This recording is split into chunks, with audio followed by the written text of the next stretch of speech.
Hi friends, welcome back to మాటే మంత్రం Telugu audio stories. అందరికీ నమస్కారం అండి. ఈరోజు మనం చదువుకోబోయే కథ నువ్వు లేక నేను లేను. రచన సునీతా శేఖర్ గారు. చాలా మంచి స్టోరీ, చాలా చాలా నచ్చింది నాకు. అందుకే మీకు కూడా వినిపిద్దామని పెట్టేశాను. ఉదయం 6 గంటలకు నిద్రలేస్తుంది మన హీరోయిన్ మహా. పూర్తి పేరు తనది మహాలక్ష్మి. అందరూ మహా అని పిలుస్తారు. పేరుకు మాత్రమే కాదు, చూడటానికి కూడా తను మహాలక్ష్మిలాగానే ఉంటుంది. మహా నిద్రలేచి ఇంట్లో పనులన్నీ హడావిడిగా చేసుకుంటూ ఉంటుంది. అయ్యో, టైం అప్పుడే 8 అయ్యింది. నేను ఎప్పుడు ఇంటర్వ్యూకి వెళ్ళాలి? ఇప్పుడు ఇక్కడి నుండి నేను ఆ కంపెనీ దగ్గరికి వెళ్ళేసరికి చాలా లేట్ అవుతుంది. కానీ ఇప్పుడు నేను ఇంటర్వ్యూకి వెళ్ళటం చాలా అవసరం. దేవుడా, ఎలాగోలా ఈ ఉద్యోగం వచ్చేలా చూడు. నాకు ఈ ఉద్యోగం ఎంత అవసరమో నీకు తెలుసు కదా అనుకుంటూ దేవుడికి మొరపెట్టుకొని ఇంట్లో నుంచి బయటకు వస్తుంది. ఇంటికి తాళం వేస్తూ ఉంటే ఇంటి ఓనర్ అక్కడికి వస్తాడు. ఏమ్మా, కనీసం ఈరోజైనా అద్దె ఇస్తావా ఇవ్వవా? అంకుల్, ఈరోజు ఒక ఇంటర్వ్యూకి వెళ్తున్నాను. ఆ ఉద్యోగం వస్తే మీ అద్దె ఖచ్చితంగా తీర్చేస్తాను.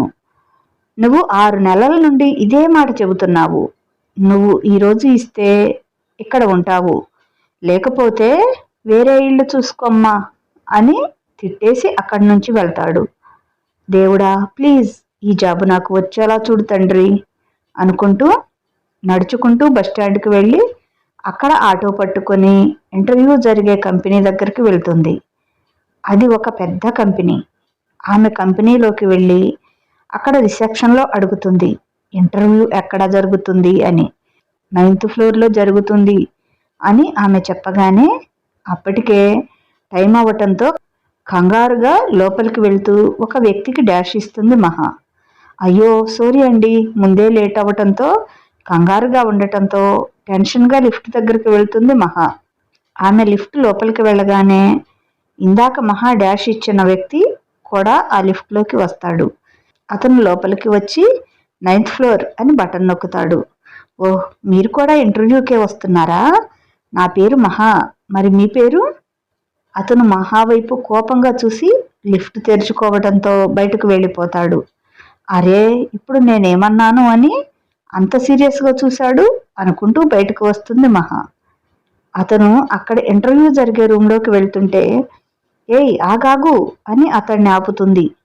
హలో మిస్టర్, అటెక్కడికి వెళ్తున్నావు? అది ఇంటర్వ్యూ జరిగే రూమ్. నువ్వు ఫస్ట్ టైం ఇంటర్వ్యూకి వచ్చినట్లున్నావు. నీకు తెలియకపోతే నేను చెప్తాను విను. మనం ఎలా పడితే అలా వెళ్ళకూడదు. వాళ్ళు మన నేమ్ పిలిచినప్పుడే వెళ్ళాలి. అలాగే ఇలాగా సీరియస్గా మొహం పెట్టుకొని ఉండకూడదు. కొంచెం స్మైల్ చేయాలి, సరేనా? ఇలారా, నీకు అసలు ఏమీ తెలియనట్లు ఉంది. అలా కూర్చొని మాట్లాడుకుందాం. నీకు కొన్ని టిప్స్ కూడా చెబుతాను నేను. నీకు తెలుసా, నేను ఇప్పటికి 10 ఇంటర్వ్యూలు అటెండ్ అయ్యాను తెలుసా అంటూ తను మాట్లాడుతూ ఉండగా అతనిని ఒక అమ్మాయి వచ్చి లోపలికి లాక్కొని వెళ్ళినట్లు తీసుకొని వెళ్తుంది. అయ్యో, ఏంటిది? అతను వాళ్ళు పిలవకపోయినా ముందే అలా వెళ్ళిపోయాడు. పాపం, అలా వాళ్ళు పిలవకముందే వెళ్తే వాళ్ళకి కోపం వచ్చి అతనికి ఉద్యోగం ఏమిస్తారో అనుకుంటూ అక్కడ కూర్చొని దేవుడా, ఈ ఉద్యోగం నాకు వచ్చేలా చేయి స్వామి అనుకుంటూ ఉంటుంది. ఈలోగా ఆమెను పిలవటంతో లోపలికి వెళ్తుంది. అక్కడ 2 అమ్మాయిలు, ఒక అబ్బాయి కూర్చొని ఇంటర్వ్యూ చేస్తూ ఉంటారు.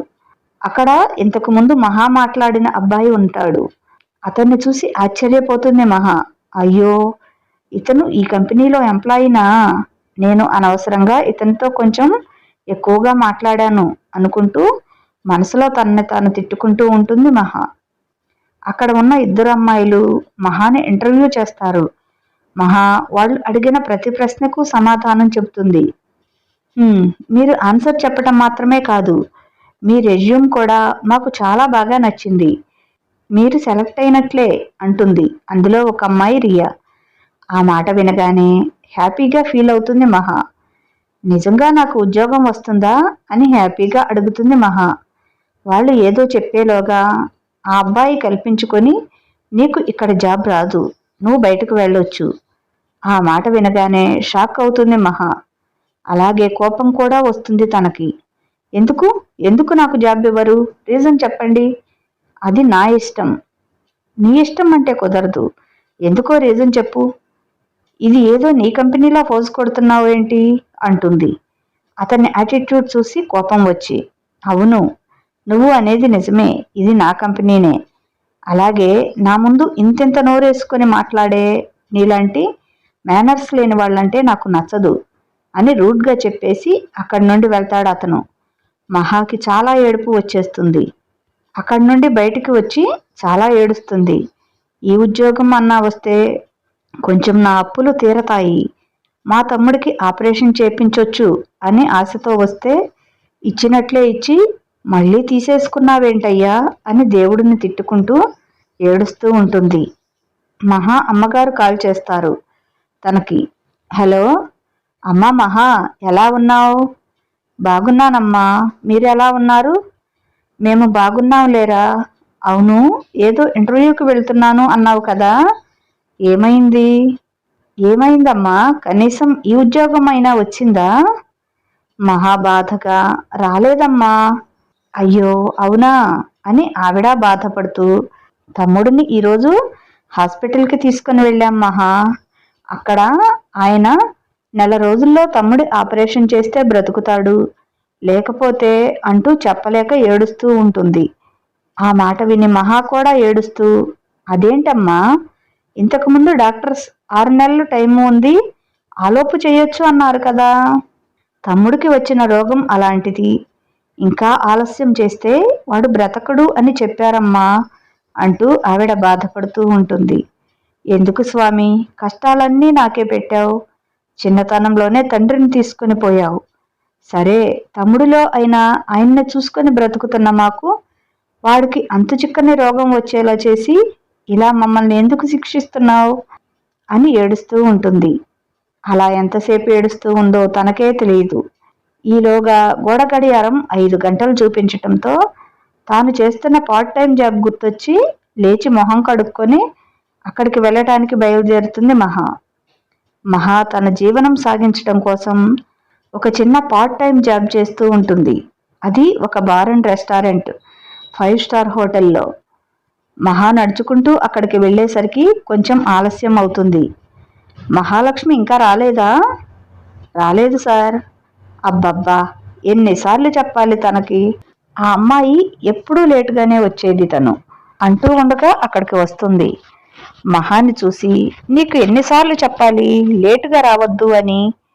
సారీ సార్, ఇంకెప్పుడూ లేటుగా రాను. నువ్వు ఇలా రోజు చెబుతూ ఉన్నావు, నేను వింటూ ఉన్నాను. కానీ నువ్వు ఇంకొకసారి లేటుగా వస్తే బాగుండదు అని కోపంగా చెప్పి వెళ్ళి డ్రెస్ మార్చుకో అని లోపలికి వెళ్తాడు ఆయన. మహా లోపలికి వెళ్ళి వైట్ డ్రెస్ వేసుకుని వస్తుంది. వెళ్ళి బార్ సైడ్ వెళ్ళి అక్కడ సర్వ్ చెయ్యి. ఏంటి బార్ సైడా అని షాక్ అవుతుంది మహా. ఇప్పుడు నేను విఐపీస్ ఉండే రూమ్ దగ్గరికి వెళ్ళి వాళ్ళకి సర్వ్ చేయాలా అని అనుకొని, ఇంతకుముందు ఆ సెక్షన్లో వర్క్ చేసేవాళ్ళు వాళ్లతో ఆ వచ్చే గెస్టులు అసభ్యకరంగా ప్రవర్తించారు అని చెప్పటం తాను చాలాసార్లు వింది. ఇప్పుడు అదంతా గుర్తొస్తోంది. అలాగే వాళ్ళ ఓనర్ ఇందాక అన్న మాటలు కూడా గుర్తొస్తాయి. నువ్వు వెళ్ళి ఆ సెక్షన్లో వర్క్ చేస్తావా, చెయ్యి, లేకపోతే ఇంకెప్పుడు ఇక్కడికి రావద్దు అని అతను దురుసుగా చెప్పటం గుర్తొచ్చి, ఇప్పుడు ఎలాగూ జాబ్ కూడా దొరకలేదు, కనీసం ఈ వర్క్ కూడా పోతే తమ్ముడికి కనీసం మెడిసిన్ కూడా తీసుకోవటానికి మనీ కూడా ఉండదు. తమ్ముడికి కనీసం మెడిసిన్ తీసుకోవటానికి కూడా మనీ ఉండదు.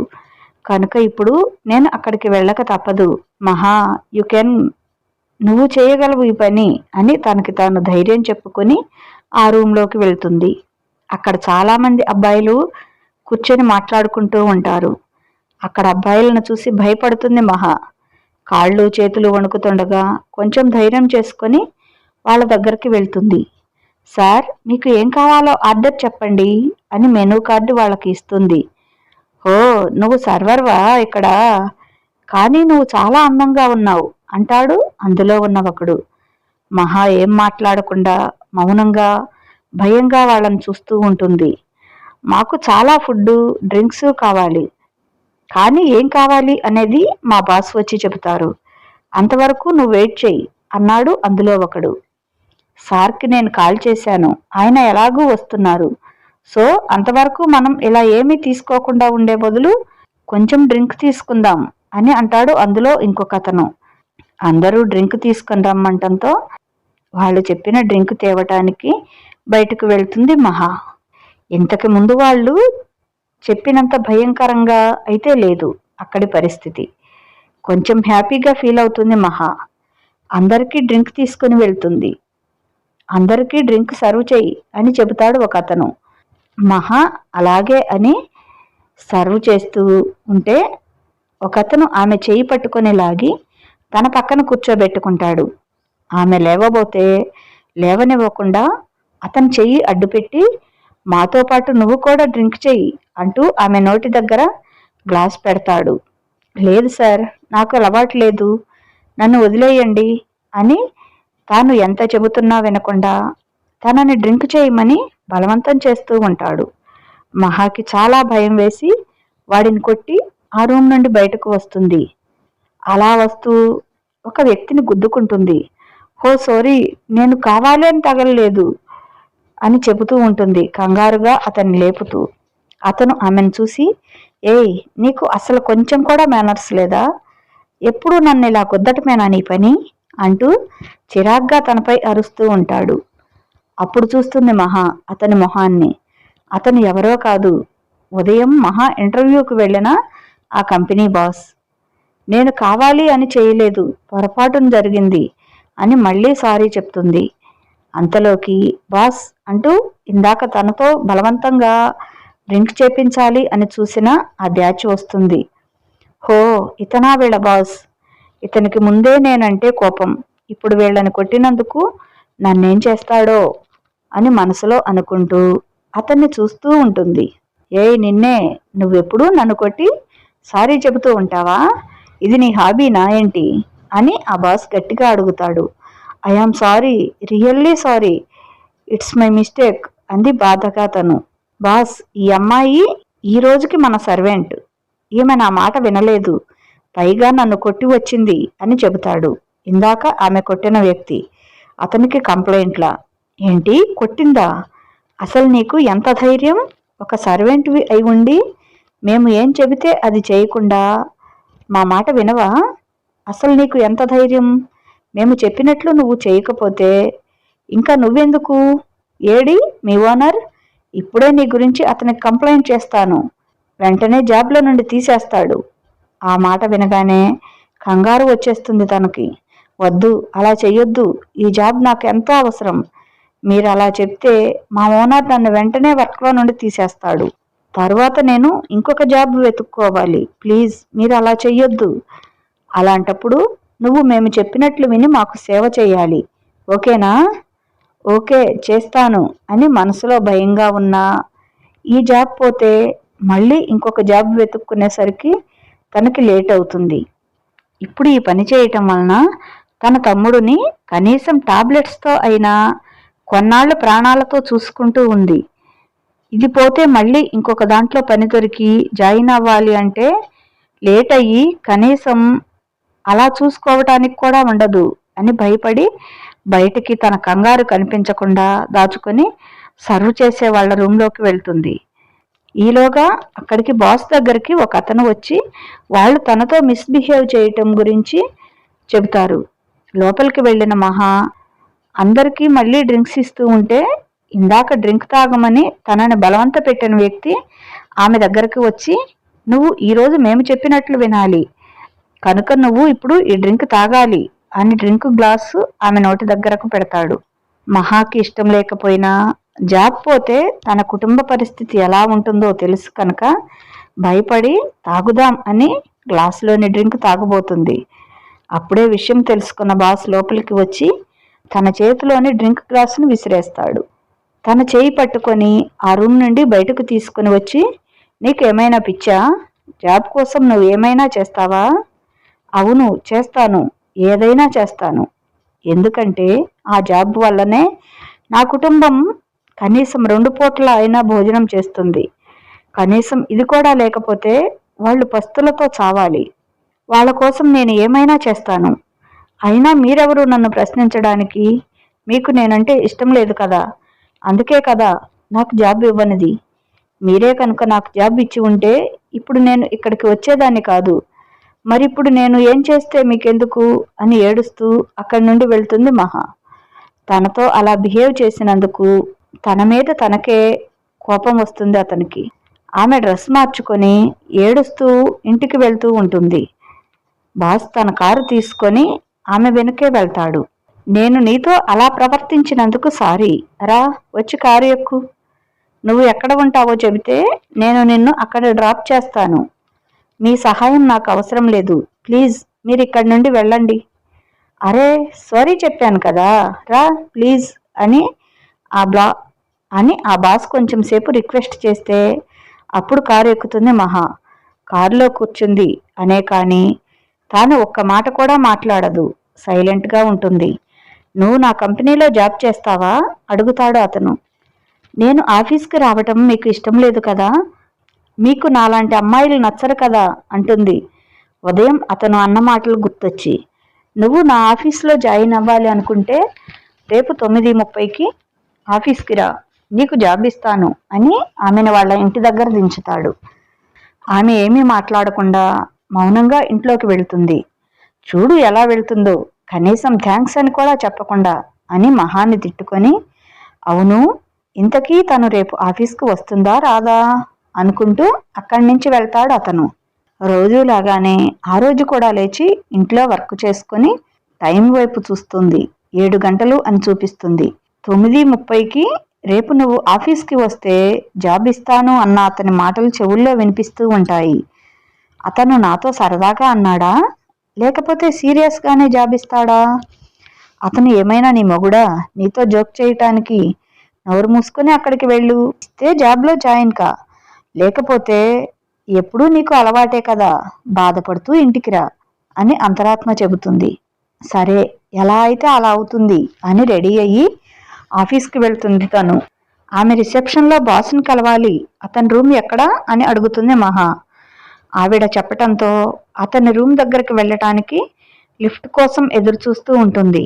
అప్పుడే అక్కడికి అతను వస్తాడు. ఆమెను చూసి, ఏయ్ నువ్వు వస్తావని నేను అనుకోలేదు అని ఆమెను తన క్యాబిన్కి తీసుకొని వెళ్తాడు. హాయ్, నా పేరు అయాన్స్, నా పేరు మహాలక్ష్మి అని షేక్ హ్యాండ్ ఇస్తుంది. అతను ఆమె చేతిని కొంచెం నొక్కినట్లు పట్టుకుంటాడు. హే మిస్టర్, ఏం చేస్తున్నావు నువ్వు? నా చెయ్యి వదులు. వదలను. ఏం చేస్తావు? మహాకి అతను అలా తన చెయ్యి పట్టుకోవటంతో చాలా భయం వేస్తుంది. ఇదేంటి, ఇతను జాబ్ ఇస్తాను అని పిలిచి ఇలా చేస్తున్నాడు అనుకుంటూ భయపడుతూ ఉంటుంది. ఏంటి, ఏం మాట్లాడవు? నేను ఇప్పుడు నిన్ను వదలను. ఏం చేస్తావు చెప్పు? నన్ను నిన్న కొట్టినట్లు కొడతావా నువ్వు అని కొంటిగా అడుగుతున్న అతని వైపు చూసి కంగారు వచ్చేస్తుంది తనకి. ఆమె భయం కంగారు చూసి అతను నవ్వేసి, భయపడకు, నిన్నేం చెయ్యను. నేను సరదాగా ఇలా చేస్తే నువ్వు ఎలా రెస్పాండ్ అవుతావో అని జస్ట్ టెస్ట్ చేశాను అని కూర్చోమని చైర్ని ఆఫర్ చేస్తాడు అయాన్స్. ఆమె చైర్లో కూర్చొని, నా పని ఏమిటో చెబితే నేను అది చేస్తాను. నువ్వు నా సెక్రటరీగా వర్క్ చేస్తావా? సెక్రటరీ అంటే నా అన్ని పనులు నువ్వే చెయ్యాలి. ఆఫీస్లో ప్రతి వర్క్ నువ్వే చూసుకోవాలి. అదే నీ పని. ఏ చెయ్యవా? నీకేమైనా అభ్యంతరం ఉందా? సరే చేస్తాను. నా క్యాబిన్ ఎక్కడా? అదిగో అక్కడ అంటూ ఆ రూమ్లోనే ఇంకొక చిన్న రూమ్ వైపు చూపిస్తాడు. ఏంటి, నేను ఇక్కడ మీ ముందు వర్క్ చేయాలా? అయినా నేను అందరిలా కాకుండా ఇలా మీ రూమ్లోని ఆ గదిలో వర్క్ చేయటం ఏంటి? నువ్వు నా సెక్రటరీవి. నీకు నేను పదే పదే కాల్ చేస్తూ ఉంటాను. నార్మల్ క్యాబిన్లో అయితే మిగతా వర్కర్స్కి డిస్టర్బ్ అవుతుంది, అందుకే ఇలా. సరే, నా శాలరీ ఎంత? 70,000. అంత అమౌంట్ విని ఆశ్చర్యపోతుంది మహా. ఏంటి, మీరు జోక్ చేస్తున్నారా? లేదు, నిజమే చెబుతున్నాను. ఏ నీకు సరిపోదా ఆ అమౌంట్? నో అలా అని కాదు. నేను 30,000 40,000లో జీతం ఇస్తారు అనుకుంటే నేను ఊహించిన దానికన్నా డబుల్ అమౌంట్ ఇస్తాను అంటుంటే ఆశ్చర్యం వేసింది. ఓకే, నేను వెళ్ళి నా వర్క్ చేస్తాను. ముందు ఈ అగ్రిమెంట్లో సంతకం చెయ్యి. అగ్రిమెంట్? ఏ అగ్రిమెంట్? ఆయాన్స్ అగ్రిమెంట్ పేపర్స్ మహాకి ఇస్తాడు చదువుకోమని. అదంతా చదివి షాక్ అవుతుంది మహా. వాట్, నీకేమైనా పిచ్చి పట్టిందా? 6 నెలలు నీ భార్యగా నేను ఉండటం ఏమిటి? నాకు ఇష్టం లేకుండా మా మామ్ వేరే వాళ్లతో నా పెళ్లి చేయాలని చూస్తుంది. కానీ నాకు అది ఇష్టం లేదు. ఇష్టం లేకపోతే ఆ విషయం వాళ్లతో చెబితే ఆపేస్తారు కదా. అలా ఆపేటట్లు ఉంటే ఇలా ఎందుకు చేస్తాను చెప్పు? అయినా కానీ నాకు ఇష్టం లేదు. అయినా కానీ పెళ్లి చేసుకోవటం ఏంటి ఫూలిష్గా? నీ అభిప్రాయం మీ వాళ్ళకి చెప్పు. ఎందుకు చేసుకోవటం లేదో రీజన్ కూడా చెప్పు. డెఫినెట్గా వాళ్ళు అర్థం చేసుకుంటారు.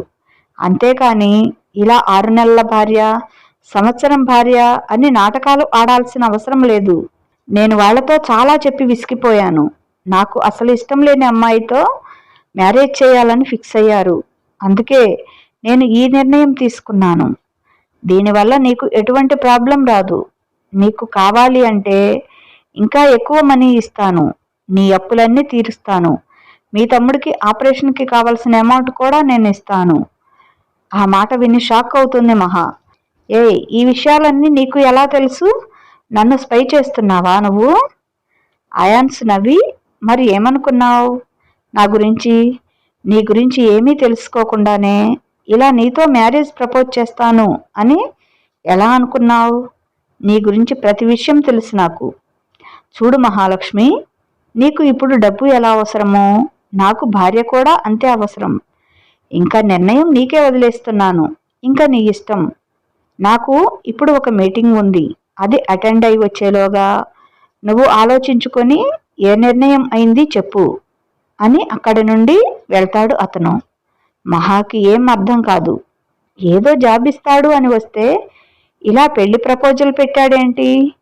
అది కూడా కాంట్రాక్ట్ మ్యారేజ్ అనుకొని ఆలోచిస్తున్న మహాకి కాల్ వస్తుంది. ఈ టైంలో అమ్మ చేస్తుంది ఏంటి అనుకొని కాల్ లిఫ్ట్ చేస్తుంది మహా. అమ్మా మహా అంటూ ఏడుస్తూ ఉంటారు మహా మదర్ సుబ్బమ్మ గారు. అమ్మా ఏమైంది? ఎందుకు ఏడుస్తున్నావు? తమ్ముడు తమ్ముడు తమ్ముడు తమ్ముడికి ఏమైందమ్మా చెప్పమ్మా అని కంగారుగా అడుగుతుంది. సుమంత్ సడన్గా కళ్ళు తిరిగి పడిపోయాడమ్మా. ఏమైంది అని హాస్పిటల్కి తీసుకొని వస్తే డాక్టర్ గారు తన పరిస్థితి సీరియస్గా ఉంది అని, తొందరగా ఆపరేషన్ చేస్తే బ్రతుకుతాడు, లేకపోతే లేదు అని చెబుతున్నారు అని ఏడుస్తుంది సుబ్బమ్మ. మహాకి ఏం చేయాలో అర్థం కాదు. దేవుడా, ఇప్పటికిప్పుడు అంత డబ్బు నేను ఎలా తీసుకొని రావాలి అని ఆలోచిస్తూ ఉన్న మహాకి ఇంతకు ముందు నీకు ఎంత డబ్బు కావాలి అన్నా ఇస్తాను అన్న ఆయాన్స్ మాటలు వినిపిస్తాయి. అప్పుడే మీటింగ్ చేసుకొని ఆయాన్స్ తన క్యాబిన్లోకి వస్తాడు. రాగానే ఏం ఆలోచిస్తున్నావు అని అడుగుతాడు. నువ్వు చెప్పినట్లు నాకు ఎంత కావాలి అంటే అంత ఇస్తావా? అది కూడా ఇప్పటికిప్పుడే? సరే ఇస్తాను అంటాడు ఆమె ఫేస్లోని కంగారు చూసి. సరే, నాకు ఇప్పటికిప్పుడు 15 లక్షలు కావాలి. సరే ఇస్తాను. ఈ అగ్రిమెంట్ మీద సంతకం చెయ్యి. ఓకే అని దాని మీద సంతకం చేస్తుంది కన్నీళ్లతో. దేవుడా, నేను చేస్తుంది తప్పు అని నాకు తెలుసు, కానీ తప్పక చేస్తున్నాను అని తన మనస్సాక్షిని చంపుకొని ఆ కాంట్రాక్ట్ మీద సైన్ చేస్తుంది. ఓకే, ఈ రోజు నుండి నువ్వు నా వైఫ్లా ఉండాలి, సరేనా? ఓకే, కానీ నాదొక కండిషన్. చూడు స్వీట్ హార్ట్, కండిషన్స్ పెట్టే హక్కు నాకు మాత్రమే ఉంది. నువ్వు దాన్ని ఫాలో అవ్వాలి ఈ 6 నెలలు, ఓకేనా? ఓకే అని అతను డబ్బు ఇవ్వగానే ఆ మనీ తీసుకొని హాస్పిటల్కి వెళ్తుంది. మహాని చూసి వాళ్ళ మదర్ చాలా ఏడుస్తూ ఉంటుంది. అమ్మా, నువ్వేం భయపడకు, తమ్ముడికి ఏమీ కాదు అని డాక్టర్స్ దగ్గరికి వెళ్ళి ఆపరేషన్కి కావలసిన ఏర్పాట్లు చేయమని చెప్పి అందుకు కావలసిన డబ్బులు కట్టి మిగిలిన డబ్బుని వాళ్ళ మదర్కి ఇస్తుంది. ఏమైనా అవసరం అయితే ఉంటుంది అని. మహా మదర్ ఆశ్చర్యంగా ఉంటుంది. ఇంత డబ్బు నీకు ఎక్కడిది మహా అని అడుగుతుంది. అమ్మా, నేను ఒక ఇంట్లో ఉద్యోగానికి ఒప్పుకున్నాను. 6 నెలల వరకు నేను వాళ్ళతోనే ఉంటాను. అందుకు గాను వాళ్ళు నాకు ఇలా అవసరం అని చెబితే ఈ అమౌంట్ ఇచ్చారు. అమ్మా, 6 నెలల వరకు నేను వాళ్ళతో పనిచేస్తూ ఆ ఇంట్లోనే ఉండాలి. కనుక నేను అక్కడే ఉండాలమ్మా. 6 నెలల తర్వాత మళ్ళీ వస్తాను. తమ్ముడు జాగ్రత్త. ఏదైనా అవసరం అయితే కాల్ చెయ్యమ్మా అంటూ వాళ్ళకి చెప్పి తన బట్టలు తీసుకొని అక్కడి నుండి ఆయాన్స్ ఇంటికి వెళ్తుంది. ఈ స్టోరీ ఏంటో కొత్తగా ఉంది కదండి. మీకు ఎలా అనిపిస్తుంది? మహాలక్ష్మి కాంట్రాక్ట్ పెళ్లికి ఒప్పుకొని 6 నెలలు ఆయాన్స్ భార్యగా బ్రతకడానికి వాళ్ళ ఇంటికి వెళ్తుంది. ఆయాన్స్ ఇంట్లో మహాపరిస్థితి ఎలా ఉంటుందో, అక్కడ ఉన్న మిగతా వాళ్ళు మహాలక్ష్మిని ఆదరిస్తారా? చూద్దాం వచ్చే ఎపిసోడ్లో. నాకైతే స్టోరీ బాగానే ఉంది. మీకు ఎలా ఉందో మీ అభిప్రాయం కూడా ఓ చిన్న కామెంట్ ద్వారా తెలియచేయండి. ఈ కథ మీకు నచ్చితే తప్పకుండా లైక్ ఇవ్వండి. మన మాటే మంత్రం ఛానల్ని సబ్స్క్రైబ్ చేసుకోండి. Okay bye. ఇక ఉంటాను. మీ లక్ష్మీ ఘంట.